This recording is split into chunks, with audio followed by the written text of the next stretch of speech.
做老大嘅唔公道，我哋呢就好難服。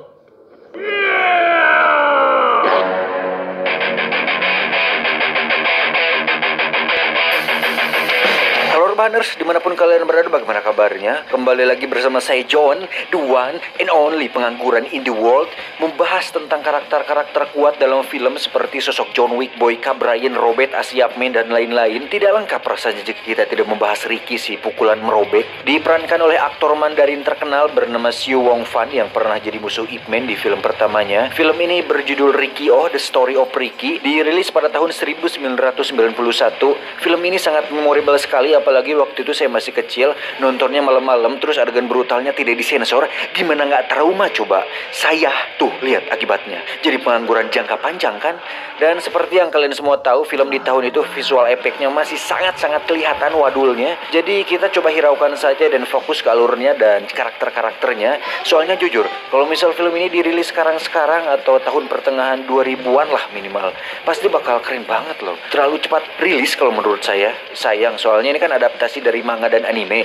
Jadi kalau digarap lebih modern pasti akan sangat keren sekali. Ya udah, tanpa banyak spoiler di awal, langsung saja pasang handsfree, simetriskan posisi rebahan, longgarkan celana dalam, selamat menonton dan check it.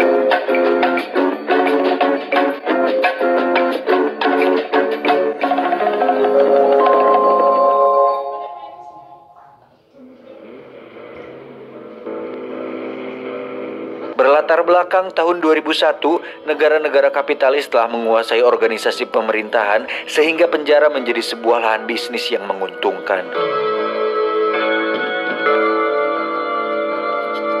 Pada adegan ini kita bisa melihat bahwa penjara tersebut kedatangan beberapa tahanan baru. Salah satunya adalah pemuda berusia 21 tahun yang dihukum 10 tahun penjara akibat pembunuhan dan penyerangan. Pemuda ini bernama Ricky Ho, dan apa yang membuat dia berbeda dari tahanan lain, kita akan mengetahuinya nanti. Saat melewati pemeriksaan metal detektor, Ricky diketahui memiliki 3 buah peluru di dalam dadanya. Saat ditanya kenapa peluru tersebut tidak dikeluarkan, Ricky menjawab bahwa itu sebagai kenang-kenangan, dan itu sangat mengkeengkan. 醫生幫你起翻5粒子彈出嚟啊！留個紀念。帶佢三個聽書先。呢度分東、南、西、北4個倉。呢個間房最大嘅係阿一，其次係阿頭，即係蛇頭。 Singkat cerita, esok pun tiba. Kita akan diperlihatkan seorang pria tua bernama Chongma yang merupakan tahanan yang sudah cukup lama mendekam di penjara ini, dan beberapa hari lagi masa hukumannya akan habis. Tak lama datanglah 3 orang tahanan yang diketuai oleh Samuel. Geng ini terkenal sering menindas orang-orang lemah sebagai pembuktian bahwa merekalah yang berkuasa di blok penjara tersebut. Dan dengan tidak puguh-puguh, Samuel and the geng pun tiba-tiba melempar Chongma ke dinding, kemudian melakukan pembulian kepada si kakek tua Chongma ini. 貴得同大佬溝頭嘅啊！係我執埋啲爛木碎，真㗎！Dan saat Chongma akan melawan menggunakan sugu kayu miliknya, mereka pun menyeledingnya kemudian mengurut wajah Chongma menggunakan sugu kayu tersebut. Dan tololnya, saat sipir datang dia malah membela Samuel dan membiarkan Chongma terluka, kemudian pergi meninggalkannya begitu saja. Saat Samuel berjalan dengan sombongnya, tiba-tiba ya, ada yang menyeleding balik yang ternyata itu adalah Ricky. Dan yang mengejutkan adalah ketika salah satu anak buah Samuel si botak ini menegurnya, dia seketika mundur saat melihat tatapan Ricky yang sangat tajam, seolah mengeluarkan haki raja yang siapapun tidak berani macam-macam dengannya.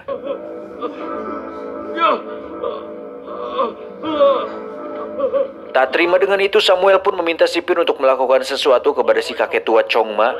Dan untuk Ricky, Samuel membayar mahal agar sipir mengeluarkan seorang tahanan berbahaya bernama Zoro untuk memberi pelajaran kepada Ricky.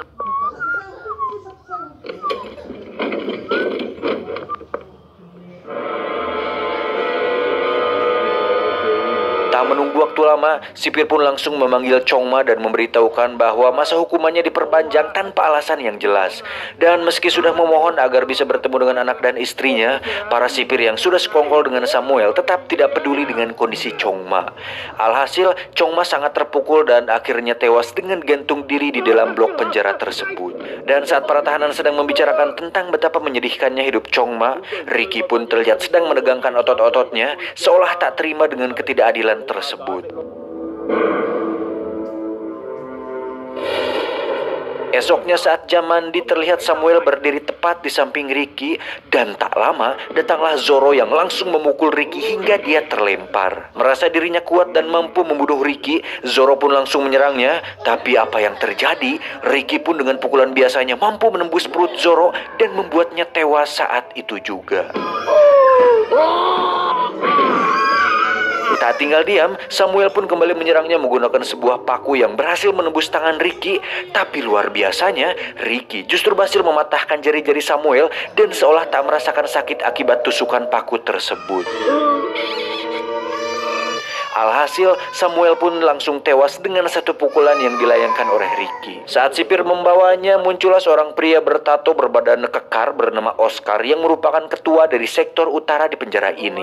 Oscar pun kagum dengan kemampuan yang Ricky tunjukkan barusan, namun sebagai ketua sektor utara, Oscar meminta Ricky untuk tunduk dan disiplin terhadap peraturannya. Saat Ricky kembali ke sel, kita akan melihat dia nampak terluka dan kesakitan akibat pertarungan tadi, di mana hal itu menyiratkan bahwa Ricky mengeluarkan energi yang cukup besar saat melakukan pukulan luar biasanya tadi. Dan pertanyaannya, bagaimana dan dari mana dia mendapatkan kekuatan sebesar itu? Sabar, nanti juga akan terungkap.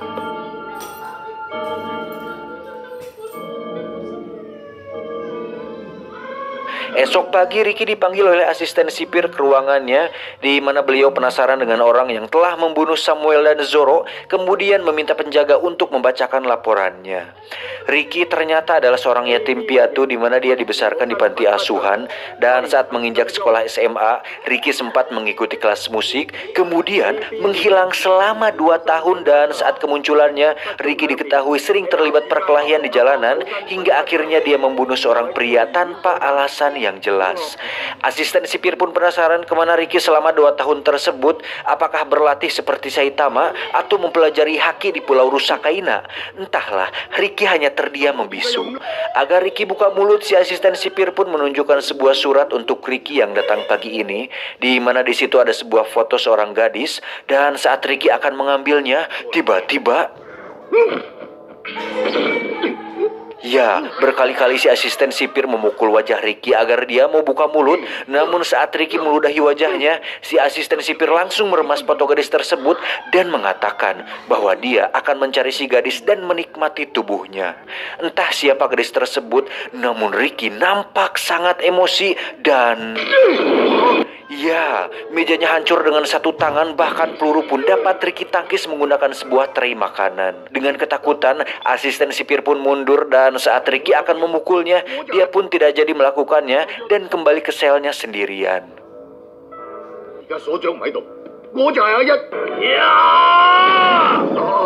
Dan yang mengejutkan adalah Ricky mampu melukai seseorang walaupun tanpa menyentuhnya sama sekali. Ingat, tanpa menyentuhnya. Karena merasa terintimidasi oleh tahanannya sendiri, si asisten sipir pun memanggil Oscar, sang ketua sektor utara, dan yakin jika Oscar bisa menandingi kemampuan Ricky. Si asisten sipir dan Oscar sadar bahwa kelemahan Ricky adalah ketidakadilan, maka dari itu Oscar memancingnya datang dengan mengikat seorang napi pada sebuah salib kayu besar dan menantang Ricky untuk bertarung dengan.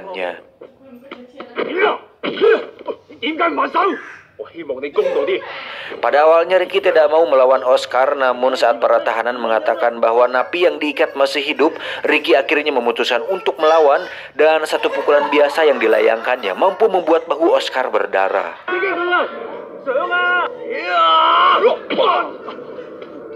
Tak ingin kalah, Oscar pun mengeluarkan pisau, kemudian melemparkan bubuk khusus yang membuat Ricky kehilangan penglihatan, di mana Oscar berhasil membuat lengan kanan Ricky terluka. Dengan pompa air bawah tanah, Ricky pun berhasil menghancurkan besi penutupnya yang membuat penglihatannya kembali pulih. Meski awalnya Ricky enggan mengeluarkan seluruh kemampuannya, namun karena merasa Oscar tidak main-main, Ricky pun menepak kepala Oscar yang membuat satu bola matanya keluar. Dan yang paling edan dari semua itu adalah ketika Ricky mengikat urat nadinya sendiri yang terputus tadi, di mana dia melakukannya secara manual, dan anehnya tangan kanannya langsung pulih saat itu juga. Tak ingin membuang waktu, Ricky langsung mengangkat si Oscar, kemudian melakukan bogeman serius yang membuat tengkorak kepala Oscar hancur. Dengan kekuatan luar biasanya, Ricky pun mengangkat kayu dan menurunkan api tersebut, di mana si asisten sipir ngaleos begitu saja. Dan saat para napi akan mengeroyoknya, muncullah 3 orang yang merupakan pendekar sekaligus jagoannya si asisten sipir. Ada Logan sang ketua sektor barat, Tarzan dari sektor selatan, dan Dragon dari sektor timur. Namun karena tak punya masalah dengan mereka bertiga, Ricky pun memilih untuk menggendong napi yang sudah tewas tersebut dan pergi untuk menguburkannya. Beralih ke asisten si Oscar bernama Alan, yang bosnya alias si Oscar sudah tewas sehingga sekarang dia hanya sendirian dan tak punya tempat berlindung. Alan terlihat sedang memainkan musik menggunakan sebuah daun, dan tak lama muncullah Ricky yang menunjukkan bagaimana cara untuk melakukannya. Dan saat Ricky menyuruh Alan untuk menggunakan lidah sebagai caranya, Ricky langsung terkejut saat melihat lidah Alan yang terpotong. Ricky pun memberikan suling miliknya agar Alan bisa bermain musik tanpa menggunakan lidah, dan Alan terlihat sangat senang dengan hal itu. Alan pun memberikan sebuah daun kepada Ricky yang ternyata itu adalah daun opium yang ditanam di belakang penjara. Tanpa mereka berdua sadari, Logan memperhatikan mereka dari jendela. Merasa Alan sudah terlalu dekat dengan Ricky, Logan dan kawan-kawan pun memanggil Alan ke ruangan mereka, di mana Alan dikuliti hidup-hidup dan dibuang di halaman penjara.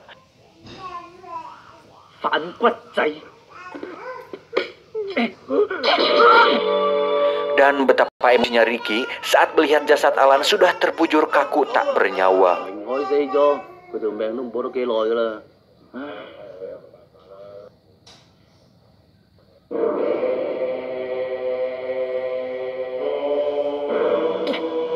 Untuk itu, Ricky pun membakar kebun opium ilegal tersebut, lalu muncul Logan yang langsung menyerangnya dengan kungfu ortodoks yang mematikan.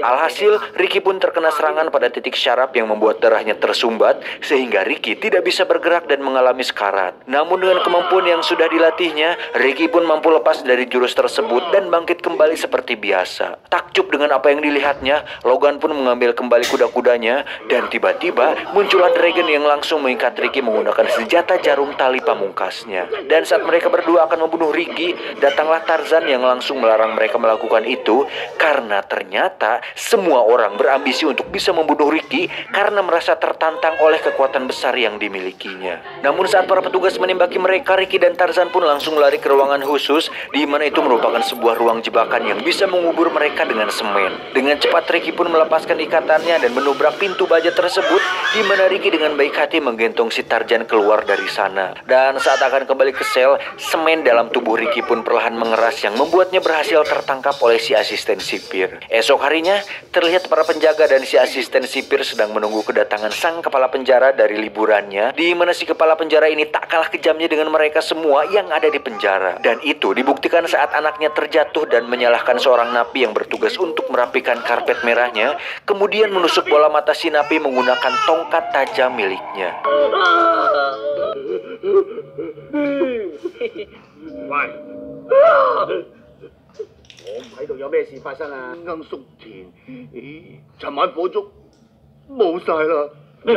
Asisten sipir pun mengajak kepala penjara menemui Ricky yang telah membuat keonaran selama dirinya tidak ada di sana. Dan saat Ricky menghancurkan semen di tubuhnya, dia langsung mencekik kepala penjara untuk meminta keadilan di penjara ini. Tapi tiba-tiba,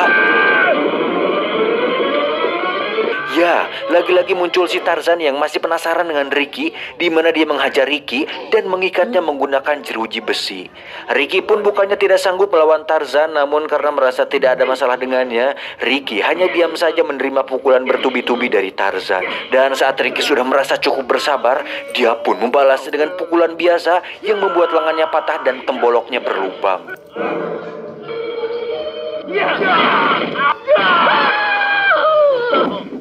Saat Tarzan terkapar, kepala penjara langsung menurunkan sebuah besi yang bisa membuat siapapun gepeng. Namun karena masih ada Tarzan di situ, Ricky pun berusaha untuk menahan besi tersebut. Saat kepala penjara mengalirinya dengan listrik, Ricky pun seketika melemah dan terjatuh. Namun tiba-tiba si Tarzan bangkit dan menahan besi tersebut, di mana si Tarzan memilih untuk menolong Ricky setelah tahu bahwa kepala penjara tidak memperdulikannya lagi. Dan saat Ricky berhasil keluar, Tarzan pun sudah terlambat untuk lolos dan tewas saat itu juga.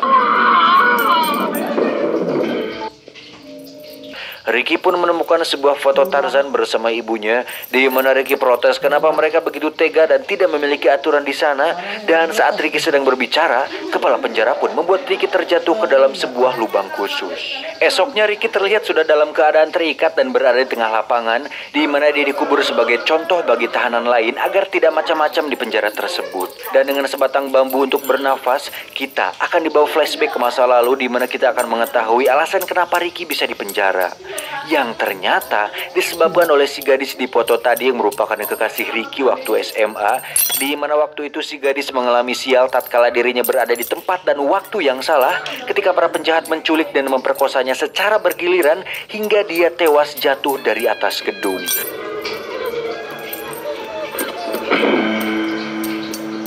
Dan bertepatan dengan munculnya Ricky selama 2 tahun menghilang, Ricky pun menghampiri orang tersebut, di mana pria itu menembak Ricky beberapa kali hingga akhirnya kita mengetahui dari mana peluru dalam tubuhnya berasal. Saat sadar, Ricky sudah berada di sebuah ruangan dengan tubuh ditahan besi-besi besar, di mana di situ ada sang kepala penjara yang menanyakan pertanyaan yang sama, yaitu kemana Ricky menghilang selama 2 tahun tersebut. Masih tidak mau buka mulut, Logan pun memasukkan silet ke mulut Ricky dan menamparnya beberapa kali, dan itu cukup membuat mulut Ricky sariawan. Saat kembali ke sel, salah satu tahanan pun nekat memberikan Ricky makanan, di mana dia mewakili seluruh napi untuk mengatakan bahwa Ricky adalah satu-satunya harapan mereka untuk bisa menghentikan ketidakadilan di penjara tersebut. Namun naas, aksi tersebut diketahui oleh si botak yang merupakan mantan anak buah Samuel, di mana dia mengadukan hal itu kepada asisten sipir, sehingga napi tersebut harus disiksa dan diseret tepat ke depan kamar selnya Ricky. Ricky pun berhasil mengelabui si asisten sipir dengan bersembunyi di atas langit-langit, di mana kali ini Ricky benar-benar sangat marah dan menghancurkan bapak toksi botak dan memberikan si asisten sipir kepada para tahanan. Saat akan dikeroyok, muncullah para penjaga berseragam siap tempur, di mana Ricky langsung loncat dan menghancurkan tameng mereka. Sementara itu kita akan melihat betapa psikopatnya si kepala penjara saat dia memblender tangan salah satu tahanan hanya gara-gara dia membicarakan anaknya di belakangnya. Tak lama Ricky pun datang dengan menghancurkan dinding, di mana dia bersama para tahanan ingin membunuh kepala penjara. Namun hal itu berhasil dicegah oleh Logan dan Dragon. Dengan disaksikan oleh sang kepala penjara, Ricky pun menyuruh teman-temannya untuk mundur, karena kali ini Ricky tidak akan menahan lagi pukulan mautnya tersebut. Dengan kombinasi serangan yang dilayangkan Logan dan Dragon, Ricky sempat kesulitan menghadapi mereka, tapi dengan kekuatan semangat yang diberikan teman-teman GGS-nya, Ricky pun berhasil mematahkan kaki Logan dan membuat cacatnya seumur hidup. Karena takut melawan Ricky, Dragon pun kabur, namun dia tewas karena ditembak oleh si kepala penjara. Dan setelah semua jagoannya sudah mati, kini giliran sang kepala penjara yang harus melawan Ricky secara langsung. Dan tak diduga, sang kepala penjara ternyata bukan orang sembarangan, di mana dia bisa berubah bentuk seperti Hulk tapi versi low budget.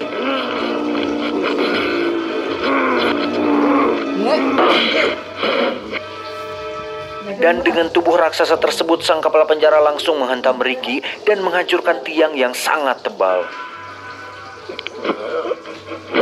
Ricky pun melakukan rentetan pukulan biasa yang membuat perut si kepala penjara robek, namun nampaknya itu tidak membuat dia merasakan sakit sedikit pun.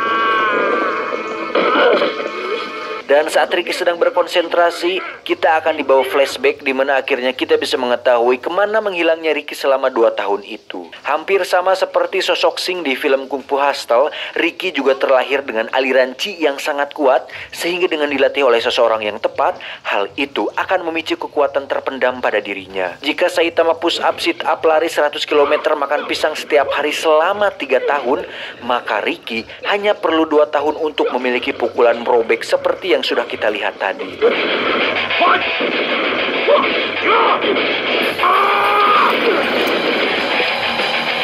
Dan faktanya, si kepala penjara adalah senior dari Ricky, di mana mereka berdua dilatih oleh orang yang sama, tapi di waktu yang berbeda. Lalu dengan sedikit konsentrasi, ditambah dengan emosi karena pandemik yang tidak kunjung berakhir, Ricky pun menghantam kaki dan dada si kepala penjara, kemudian melemparkannya pada sebuah blender raksasa yang membuat si kepala penjara tewas, menyisakan kepalanya saja. Setelah semua berakhir, Ricky akhirnya melakukan pukulan serius, di mana dia menghantam pagar beton pembatas dan membebaskan seluruh tahanan yang ada di sana. Tamat, ending yang merobekkan. Pesan yang bisa kita ambil dari film ini adalah tetap semangat, berlatih, dan cari fashion Anda, karena bisa jadi Anda ditakdirkan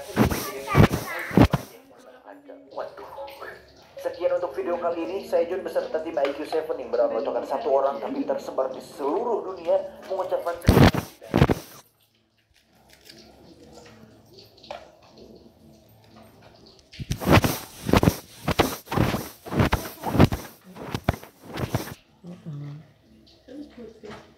Mm-mm.